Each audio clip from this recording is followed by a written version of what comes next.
Hello friends, हमारे channel NGC study point में आपका स्वागत है। इस वीडियो में हम बात करने वाले हैं ये जो धनी का लीगल नोटिस आया हुआ है उसके बारे में कि क्या ये लीगल नोटिस सही है या नहीं है। पूरी डिटेल्स इसके बारे में बताएंगे कि यदि आप किसी कारणवश फिर से ये पेमेंट नहीं कर पा रहे हो तो आपके साथ क्या क्या प्रॉब्लम हो सकती है, कौन कौन सी कठिनाइयों का सामना आपको करना पड़ेगा, क्या एजेंट आएंगे नहीं आएंगे, पूरी चीज़ इसमें बता दूंगा। कोई भी प्रॉब्लम नहीं होने वाली, जैसा पहले से होता रहा है। देखिए यहाँ पे तो सबसे पहले मैं आपको बता दूं कि जो धनी का लीगल नोटिस है ईमेल पे आया हुआ है। सबके पास ईमेल पे आया है या तो मैसेज आया है। हमारे पास ईमेल पे प्रोवाइड है। हम दिखाना चाहेंगे कि हमारे पास नोटिस जो है ईमेल पे आया हुआ है। तो वो जो नोटिस आया हुआ है उसमें एक लिंक प्रोवाइड किया गया है कि भाई साहब आप अपना पेमेंट कर दीजिए। वो भी पेमेंट कहाँ पे करना है, लिंक दिया है। लिंक पे जब आप क्लिक करेंगे तो लिंक डायरेक्ट प्ले स्टोर में जा रहा है और प्ले स्टोर में जाने के बाद एक ऑनलाइन शॉपिंग एप्लीकेशन खुल रहा है। यानी जो नोटिस में लिखा गया है कंपनी का नाम धनी लोन्स एंड सर्विसेज, और जो लिंक प्रोवाइड किया गया है पेमेंट के लिए वो किसी ऑनलाइन शॉपिंग एप्लीकेशन का है। फिर कंपनी का नाम अलग और पेमेंट जहां से ये लोग ले रहे हैं वो अलग। आखिर क्यों, हमें तो समझ में नहीं आ रहा है। आखिर जो नोटिस में नाम दिया गया है कंपनी का, ये जो नोटिस आई हुई है इस नोटिस में जो कंपनी का नाम प्रोवाइड किया गया है कि धनी लोन्स एंड सर्विसेज, ठीक है, कोई दिक्कत नहीं है, कंपनी है।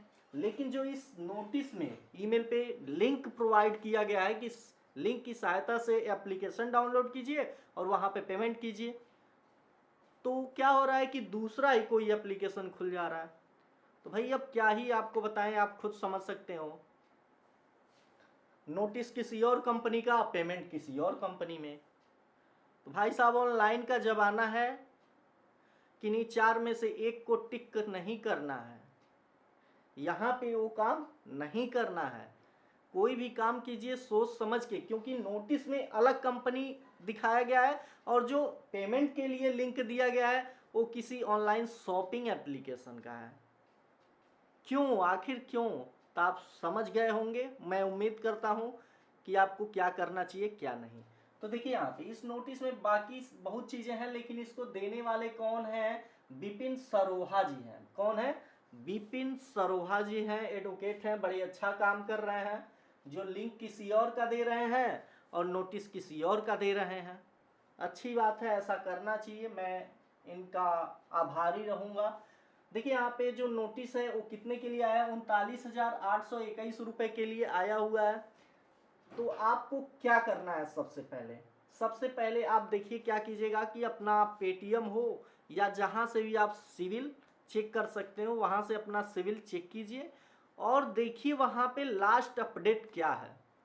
जो कंपनी का नाम है वो आपके सिविल में शो करेगा ही, और सिविल में देखिए आपका अमाउंट कितना दिखाई दे रहा है।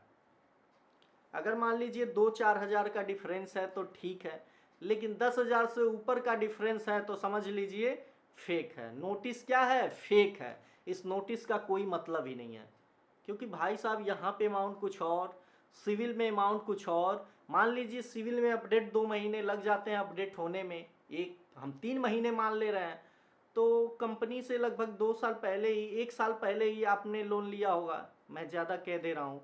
तो जो बीच का डिफरेंस है उसमें 2-4 हज़ार का डिफरेंस होना चाहिए। यानी जो सिविल में अमाउंट शो करेगा पेंडिंग अमाउंट और इस नोटिस में जो अमाउंट दिया गया है उसमें, दोनों में जो डिफरेंस है 2 हज़ार से 3 हज़ार का डिफरेंस मान लीजिए। ज़्यादा लाख रुपए का है तो कितने का डिफरेंस होगा, 5 हज़ार 10 हज़ार मान लीजिए। लेकिन इतना नहीं कि 1.5 गुने का डिफरेंस नहीं होना चाहिए।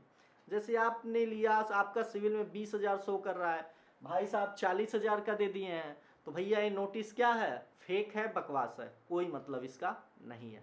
इसके लिए आपको परेशान होने की बिल्कुल ज़रूरत नहीं है। ये सब नोटिस कौन देता है, कॉन्ट्रैक्ट पे दिया जाता है। जैसे मान लीजिए कहीं से किसी ने पैसे लिए और उसकी फाइनेंशियल स्थिति सही नहीं है। जैसे मान लीजिए मैंने कहीं से पैसे उठाए और मेरी फाइनेंशियल स्थिति सही नहीं है।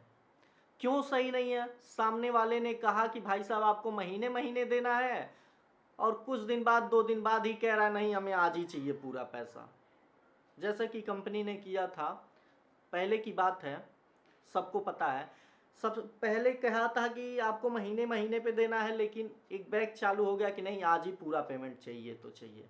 इसी कारण लोग पेमेंट नहीं कर पाए और फंस गया था। वही काम है, लोग की फाइनेंशियल स्थिति सही होते भी खराब हो गई थी, जिसके कारण लोग पेमेंट में विफल हो गए थे।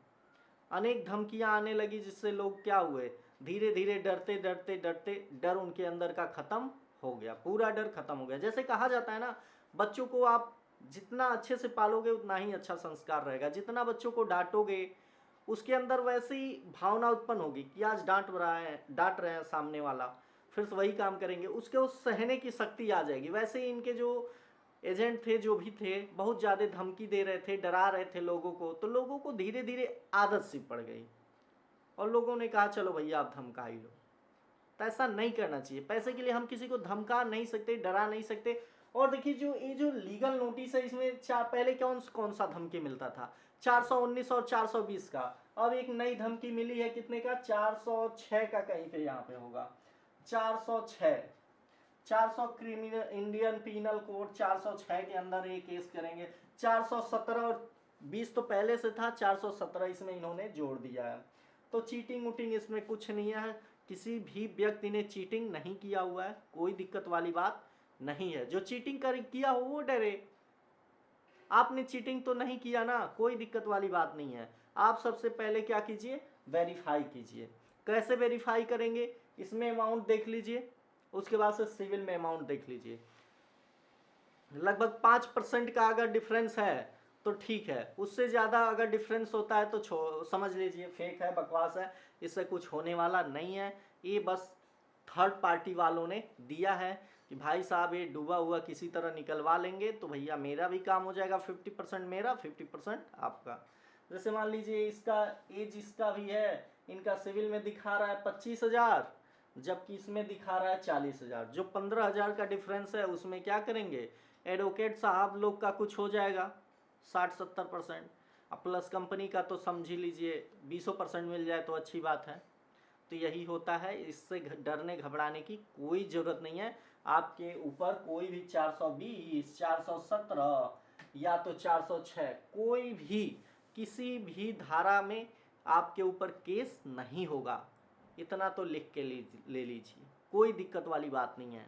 आराम से रहिए, बेफिक्र रहिए, जैसे आज तक रहे हैं वैसे रहिए। बस इतना सोचिए कि हमारे पास पैसे आए जिससे हमें किसी से मांगने की ज़रूरत ना पड़े, ना ही हमें लोन लेने की ज़रूरत पड़े, और ना ही हमें ऐसे लोगों के चंगुल में, जाल में फंसने की ज़रूरत पड़े, कभी नहीं। लोन तो या जहाँ तक कोशिश आप कीजिए लोन ना लें, नहीं तो लोन ऐसी चीज़ है जहाँ पे एक बार फंसे तो थोड़ा सा कहीं और से, थोड़ा सा कहीं और से लेते लेते आदमी डूबता ही है।